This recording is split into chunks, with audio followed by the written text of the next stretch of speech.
Hello friends, welcome to the channel. If today is your first time visiting with us, we want to extend you a very warm welcome and invite you to view any of our 400 videos arranged in playlists for your convenience, as we are confident you're going to find something that you will enjoy and find educational. If you have been here before but you have not subscribed, what are you waiting for? Please subscribe and also hit the bell button so you know whenever we upload a new video, which is routinely twice a week. This is going to change and you're going to find out in a moment why. If today's your birthday, happy birthday.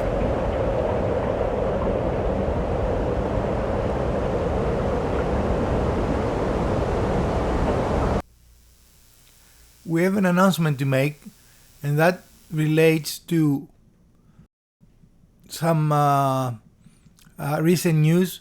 We are going to be moving after 2 decades living in Kansas, and we are going to be moving to North Carolina. So the scope will change for a couple of months. We're going to try to keep the videos coming as normally, but again, we might have different projects because I will not have access to a full workshop as I do here for a little bit until we get situated to our new home. Our projects will also change a little bit and probably will be a little more geared to moving and projects related to moving and getting re-established in a new area. And as soon as we are situated, we are going to return to our normal videos. So we hope you're going to stick with us, and we promise we'll do our best to provide you great experiences as we have strived to do throughout the existence of the channel. So today we're going to create a post that points to different places. They can be cities, they can be countries. For us will be the cities where loved ones, important people in our life reside. And we're going to show you how it goes. So stick around and see how this is going to be built. So we're looking at pieces of wood that we selected for this project, and we started with selecting 4 identical pieces of wood, only in dimension. They're actually different pieces of wood, and luckily for us they are 3 inches wide, so very easy to find the half point.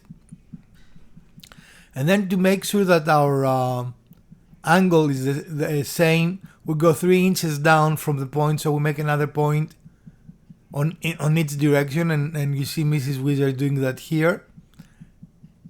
And that way we ensure that the angle in both sides is the same.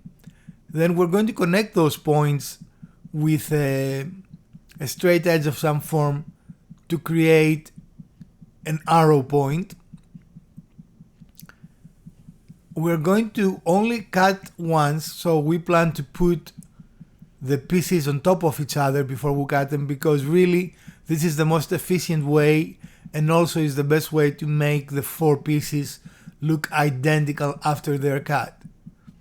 So here simply we are connecting the middle point with the points down on the sides that are again 3 inches from the top, and the reason for that is to ensure that the angles are identical on both sides.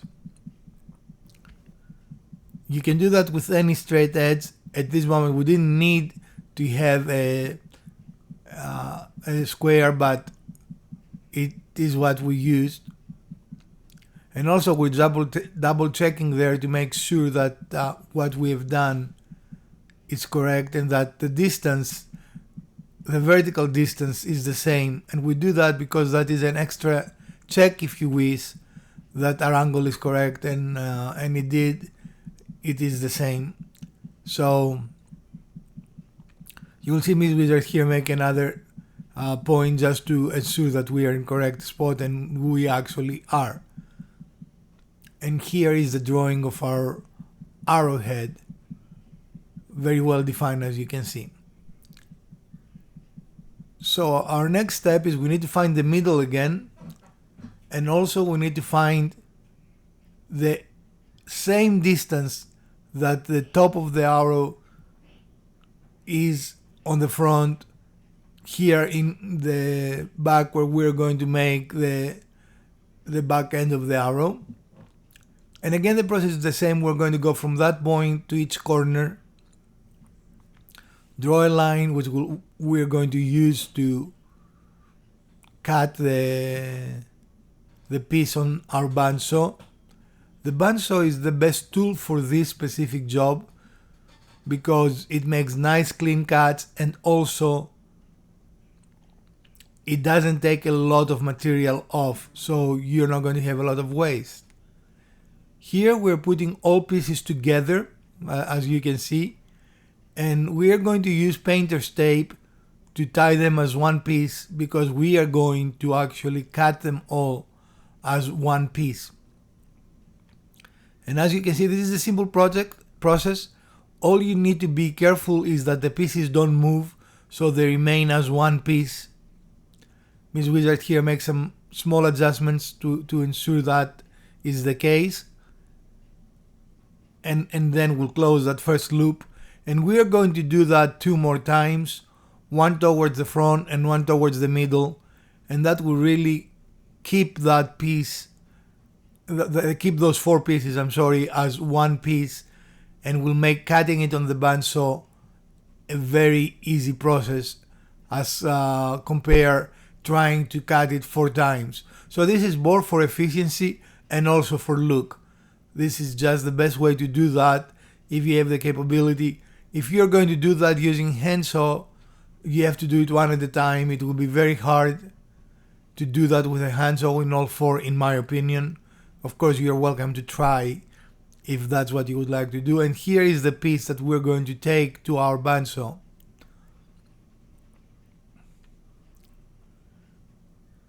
We have our bandsaw ready. We have put the guard in the right height, and we are getting ready to cut the pieces. There in the background, Mrs. Wizard was just connecting the vacuum so we keep the shop clean. And now we simply start the cutting process. As you can see, they very nicely all cut at once.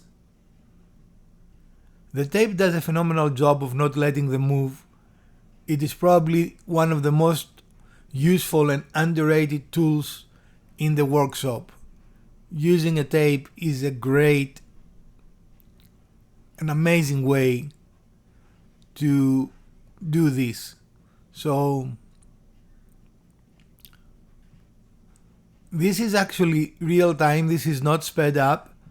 So you see, it doesn't take a lot of time to do this process.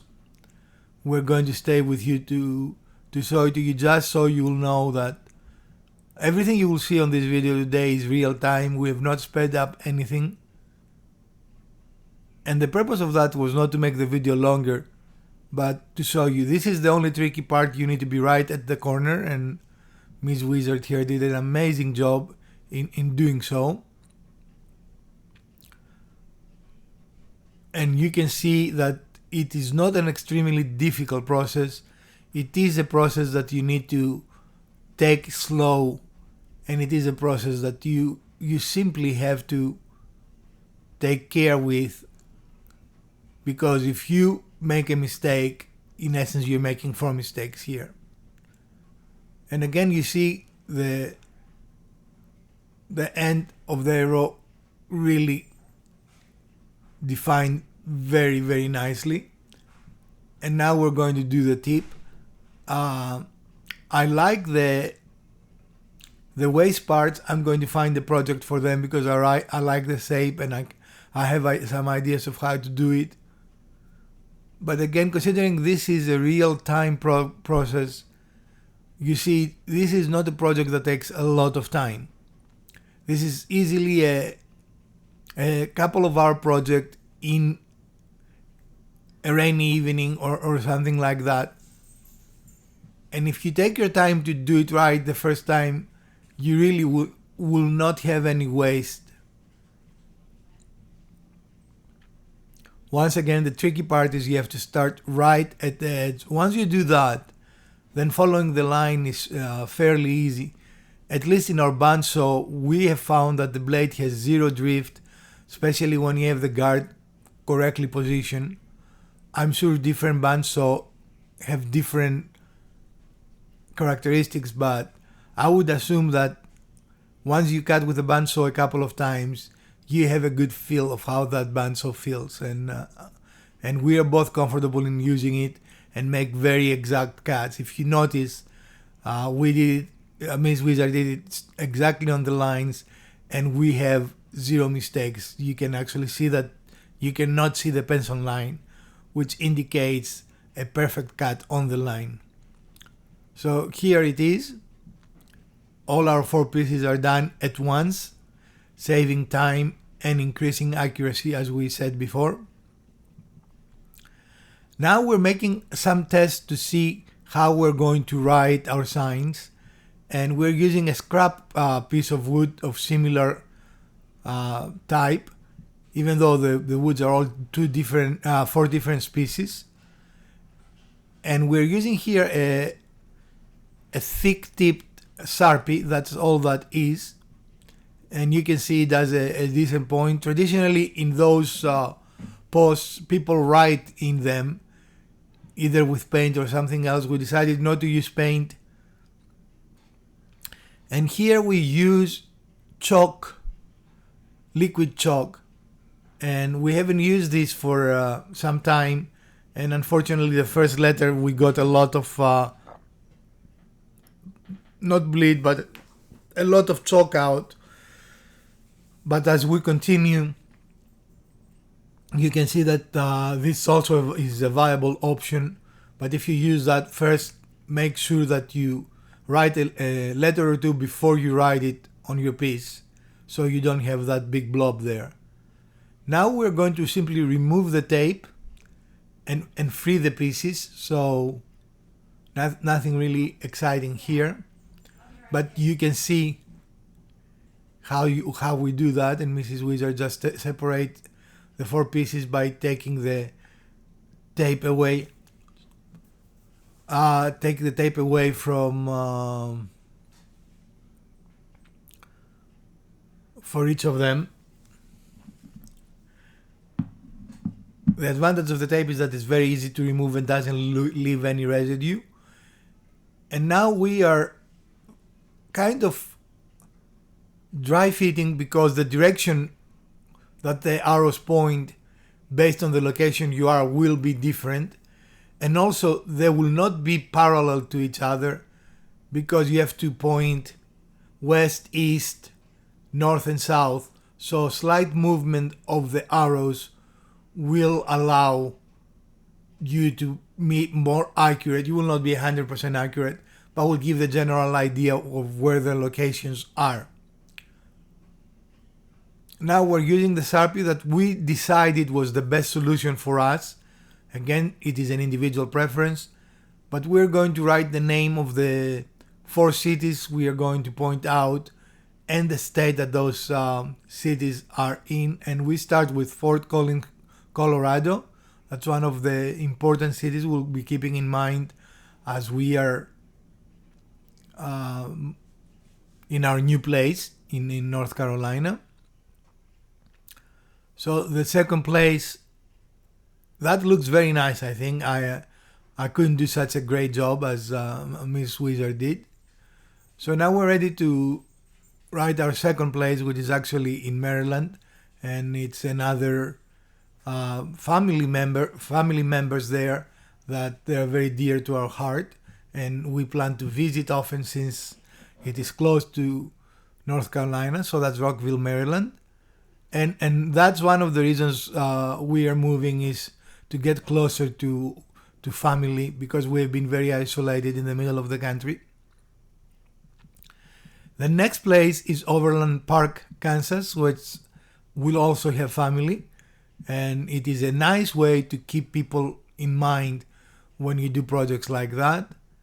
And the last place we're going to write is Pensacola, Florida. Now the issue with Pensacola is, of course, is from North Carolina south, so this will definitely be an arrow pointing downwards. again, keep in mind the geography. It will make sense of why the signs are so that way, and of course they don't point the same direction, because Fort Collins, for example, is due west from North Dakota. We went to our scrap bin and we found a piece that will serve as the pole, that it fits our needs. This will actually be on a wall, will not stake on the ground, it will be wall art. We want it rough. We are not going to make it perfect, because if you see them when they use, they're actually rough, intended to be in the weather. And you could here make another cut and make it as a stake if you have a long pole and you actually want it to be an outside decoration versus an indoor decoration. Again, a preference, and always keep in mind, not only in our projects but in any project you see, not to copy the projects exactly, but make it your own. Now we're going to do a dry fit of how we want the arrows to point, and once we are satisfied, you can see that Overland Park is a little to the south and west, and Pensacola is very much to the south. So it has the most acute angle. All of them have a little bit of angle to more accurately portray from the location we are going to be, where our loved ones will be. This is a simple project. Again, we go back to our very trusty brad nailer. We have not used it in the last few projects, and it is a pleasure using it again. And we were going to attach each of them with 2 brads, so there will be no chance that the arrow will actually rotate. And that's what you see Miss Wizard doing here. Just 2 brads are plenty to hold those arrows in place. On occasion, if you don't, this machine is a little finicky in the sense it has to be exactly right to fire. So when you see here doing it more than once, is that the machine hasn't fired correctly. And that's about it. It's an easy project to work. And here we are almost virtually done. We're making sure that we have the last brad nail. But in essence, this is Miss Wizard checking that the arrow is very, very well connected to the post. It happened to go through the brad writing and we could not see it, but we discovered it was actually very securely connected, so that did not represent the problem. And this is pretty much the finished product. You don't need to do anything else. You could potentially paint each of the arrows a different color, especially if you weren't using good, we use very nice quality wood here, so it doesn't need to do anything else. And that is the finished project. As you can see it here, will very easily hang on a wall and remind us of our family throughout the country. But it is a simple project. Again, you can do it in just a short couple of hours. What you see here is, with the exception of setting machines up, is real time. If you like this video, please give us a thumbs up. Make sure to subscribe. You can also give us a thumbs down if you don't see any value on the video, but keep in mind that every time you give a thumbs down to a YouTube video, kittens die somewhere in the world. So I'm joking, of course. This is not true. But from the Garage Wizard and Mrs. Wizard, we wish you a great week. What you see me here doing is something I did before we start the project, and that is trying to find pieces of wood that will be appropriate for the project. For me, a lot of times I go to the scrap pile as an inspiration of what I want to do. So here we are in the scrap pile, and I'm looking at different pieces of wood to see what I want to use. And sometimes, if I don't have an idea of what I want to do, I will go to the scrap pile and see, okay, what can I do with this specific piece of wood. So it can work both ways. Either I know what I want to do and go to the pile to find what I need, or I don't know what I want to do and go to the scrap pile to gain inspiration. For the next couple of weeks, we were going to try to reduce and use all our scrap, probably not all of them, but most of our scrap, so we don't have to transport it to North Carolina.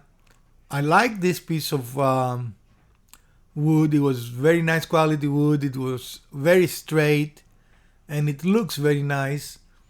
And I had an idea, which clearly, as you saw, we did not go with that idea, but you're going to probably see that in a future video in our channel. I will work on that project, but we decided not to do it in this episode.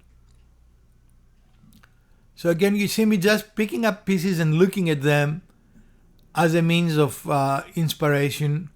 I have some idea of this piece. I don't remember where it came from, but clearly this is an offcut of something we did in the past. I could not remember what this is from, but that gave me an idea for another project in the future. I tend to write my ideas on a soap journal so I don't forget. I'm not showing you that because there is no value that I think. I also have these branches that I want to do something with, and I have yet to find a project that will really work for me. I love this piece of wood. I came to it by accident, and I just need to find something to do, probably more in the art side, because it's such a beautiful wood. I don't want to cover it with stain or in any way impede its natural beauty. So you see me continuing here, taking the opportunity actually to do a little bit of organization. You can never be too organized. And continuing going through, I thought I might do this project there, so I put it on my bench, but we decided to go a different way for this project. But I wanted to give you some insight if you're at this stage of the video of the process and what happens before we start.